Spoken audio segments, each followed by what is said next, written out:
All right, mi gente. I'm back. You thought I left.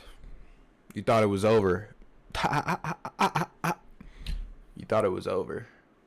Um, we're back with another trade recap. Finally, it's been about a week since I did my last one, maybe more. Hold on, let me see. I can check. I can check the stats. It has been 8 days since my last recap, so just over a week. All right, but we're still locked in. I've still been trading. I have 3 winning trades right here to show you from this week. So today's Thursday, February 12th. This is 3 winning trades from this past week. So starting off, these are all on gold, by the way. To my shout out to my buddy Slim. He put me on to gold. I mean, I've always known about gold. It's not like I just didn't know that it existed. I knew that it existed. I just never really traded it because, I don't know, I was comfortable with NQ and ES. And then one day, everyone was in a call on Discord. I joined. I had gotten probably wrecked on S&P or NASDAQ, one of the two. And they were all trading gold. And I checked gold's price action, and it looks a little bit cleaner. So I took a little long on gold that day, and it ended up paying out. So I've just been like, I still trade NASDAQ and ES, of course. I'm not just gonna forget about them. They're my boys. Fucking gnarly sell-off today, boys. Holy, oh my god, bro. Shorts would have been immaculate. Look at this. Wow. This I checked in. I checked in right around here. That's crazy. That's a gnarly sell-off. Unemployment came in pretty high. 227,000 people claimed unemployment this year. But look at, oh my god, bruh. Damn, so this was the trade that I took today. And I ended up, so first TP was set right here. So I smacked that. And then I had trailed my stop loss into profit. So my stop loss was right under this low at 11 ticks. So I got 20 out of the stop loss and then 190 out of the take profit that was up here. And then it just ran through my stop loss. Thank God I had set it higher because that would have been just an unnecessary amount of money to lose right there. Because I had originally had my stop loss at the bottom of this fair value gap right when I entered because that was the safe space for me. Once it ran this high, I moved it to under the low. Because there's no need to have your stop loss any higher, or I'm sorry, any lower than this, right? From here to here, if price runs this low, I already know it's reversing. So there's no point in having this extra cushion right here. Like, well, for what, you know? It's just, that's just cope. So I don't really need to have my stop loss any higher or lower than where it needs to be. So yeah. Stop loss ran, got 20 bucks out of it, so at least I still got some profit there. And yeah, this was a fucking pretty nasty sell-off. I didn't even see this. I was watching a YouTube video. Then here is yesterday's trade.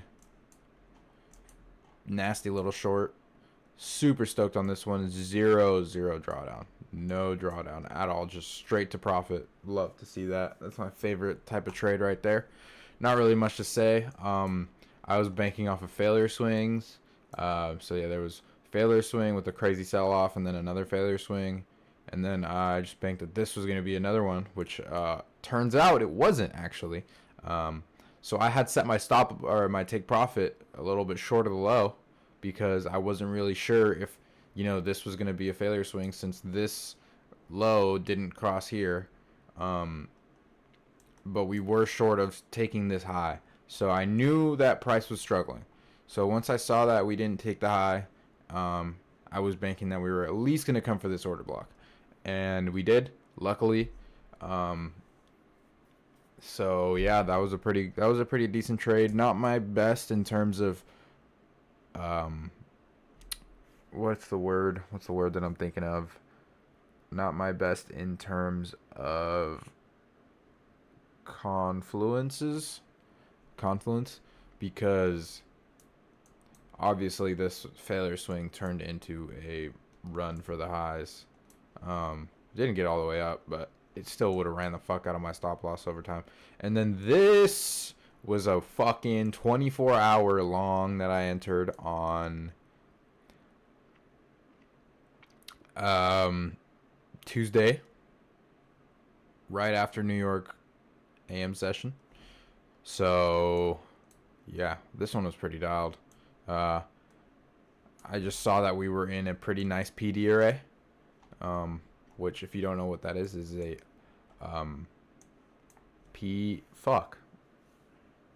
premium discount array. So whenever price is low on the high, like whenever price, like how do I explain this? Like right here, look. So you see, I mean, this is a perfect example actually. This is how I use the Fibonacci retracements. So let's say this is our range, right? This is our range right here. This is our weekly range from Monday. Oh, this is all one day.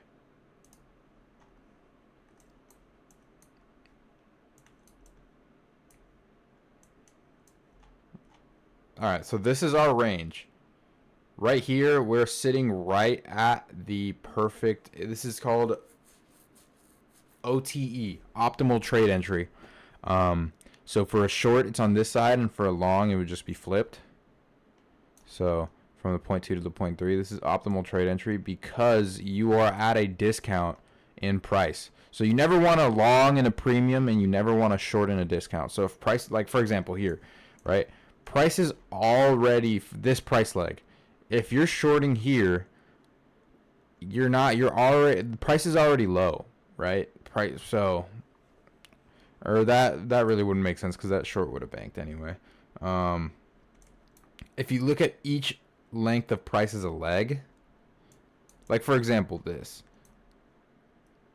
you see price over here and you short, I'd say 75% chance you're gonna get ran just because the price is already low. It already sought out this previous low. So where his price already sought out the Asia low, it already sought out this previous low. So why would it have to keep going lower? This was obviously caused by news. I actually want to know what happened there. Let's see.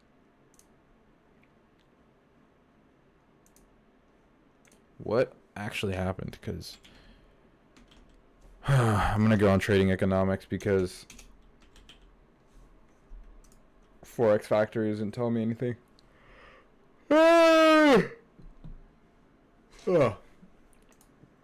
News. Canadian dollar? No. Natural gas stocks fall less? No. When did it happen? 20 minutes ago. So why did it fall? Why did it fall so bad? Everything is down hella. Literally everything.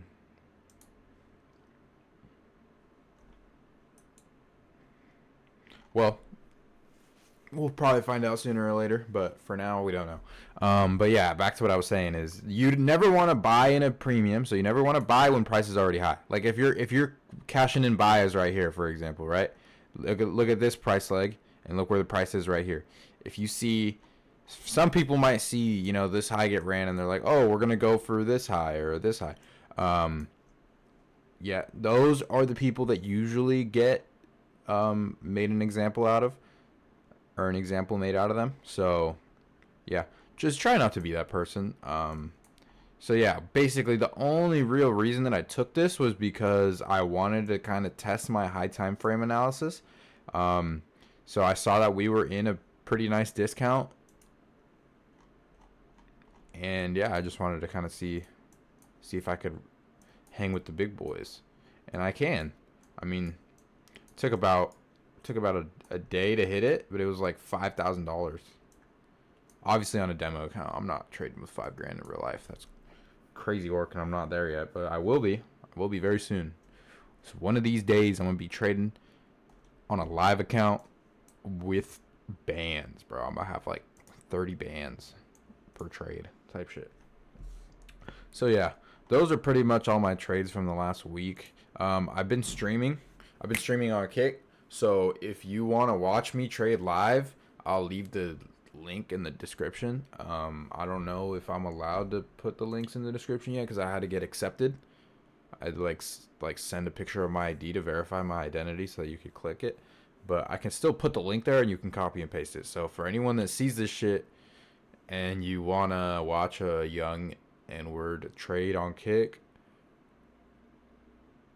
click that. Peace.